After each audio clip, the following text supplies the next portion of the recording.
in education, it's in health, that we need to increase resources so that we see. Yes, I'll appreciate we have given our community health workers, our promoters. I will appreciate we are looking at KMTC, but also in our House of Parliament, Mr. Speaker. I think going forward, we have to ask ourselves, how many KMTCs do we have now? Can we try and now start working together so that students can just go across than still building new ones? Because those are some of the things, if we want to tighten our belt, then we have to tighten our belt in even building new schools. Instead of building new schools, why can't we look at the schools that we have and improve the infrastructure of those schools and see how children can go to those schools than every one of us wanting to build a complete new school? Yet we are saying we want to really work together. We want to ensure, because some of the schools you find now, you have 100 students, and you have a whole school, and you'll still need to maintain those schools to be better schools. And so, Mr. Speaker, today, even as we speak, and I want to speak for Nairobi, that indeed I know we have crisis of classrooms, we have all these challenges that are facing us. But for us, we also want to see that indeed we are improving academically. We have, yes, huge numbers of students in our schools, 5,000. And so even if I improve this school, I always know in the next 5 years, I have to look for maintenance. But we also must start to have a moral of ourselves in this house to believe that we were given by Kenyans the opportunity and the privilege to do budgets for them. We cannot see our people all the time when we're doing finance bill budgets. They have started now feeling agitated. They are all over. They are in crisis.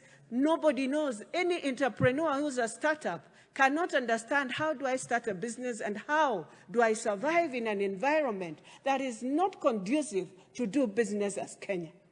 Yet we have decided to have a tariff that is within the East Africa. I will walk to Uganda, I'll put in a company, I'll do everything and bring it in this country the same way. So why are we chasing away those people who would have done business in our country?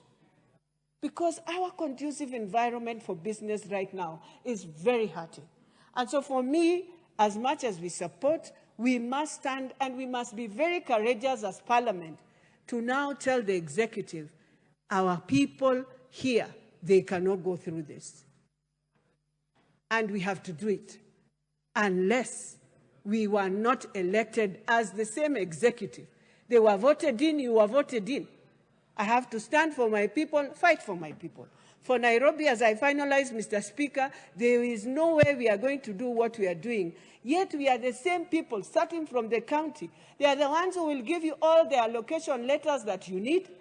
You find somebody demolished, a whole place in Keleleshwa was on riparian land. Today, again, buildings are back there. So then you come and start hurting others, yet you can't see you are the one who has decided to show Kenyans you can return a building on a riparian land, and so every Kenyan will go on a riparian land.